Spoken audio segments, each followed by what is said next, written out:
Hi friends, நான் இன்னைக்கு ஒரு டிப்ஸ் சொல்கிறேன். கண்டிப்பாக ரொம்ப யூஸ்ஃபுல்லாக இருக்கும். அதுக்கு முன்னாடி ஒரு குட்டி ஸ்டோரி. கல்யாணம் ஆன புதுசில் இந்த பருப்பு உருண்டை குழம்பு பண்ணி நல்லா சொதப்பிடுச்சு. உருண்டை வந்து அந்தளவுக்கு சாஃப்டாகவே இல்லை, ரொம்ப ரஃப்பாக இருந்துச்சு. அதுக்கப்புறம் பண்ணவே இல்லை. 4 வருஷம் கழிச்சு இன்றைக்கி தான் ட்ரை பண்ணேன். இன்றைக்கி பொரியல் பார்த்திங்கன்னா பீன்ஸு உருளைக்கிழங்கு போட்டு பொரியல் பருப்பூசலி மாதிரி பண்ணியிருந்தேன். என்ன டிப்ஸுன்னா, இந்த பருப்பு உருண்டை குழம்புக்கு நீங்கள் பருப்பு ஊற வைக்கும் போதே கொஞ்சம் அதிகமாக ஊற வச்சிங்கன்னா அதை 3ஆக பிரிச்சுக்கலாம். ஒரே கல்லில் 3 மாங்காய் மாதிரி. நான் என்ன பண்ணேன்னா, அந்த பருப்பில் வந்து உருண்டை பண்ணி இந்த பருப்பு உருண்டை குழம்பு பண்ணிட்டேன். மீதி ஒரு பாதியை வந்து பருப்பூசலியாக பண்ணிட்டேன். நீங்கள் எந்த காய்கறி, கொத்தவரங்காய் அந்த மாதிரி எந்த காய்கறி யூஸ் பண்ணாலும் பருப்பூசலி பண்ணிங்கன்னா ரொம்ப ப்ரோட்டீன் ரிச். அது இல்லாமல் குழந்தைங்களுக்கு ரொம்பவே பிடிக்கும்.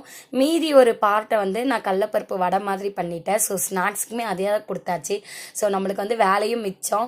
பொரியலுக்கும் ஆச்சு, ஸ்நாக்ஸ்க்கும் ஆச்சு, குழம்பும் ஆச்சு. என்னுடைய கைண்ட் ஆஃப் லவ்வை வந்து நான் என் ஹஸ்பண்டுக்கு வந்து ஃபுட் பிளேட்டில் தான் வந்து சொல்ல முடியும். அவங்களுக்கு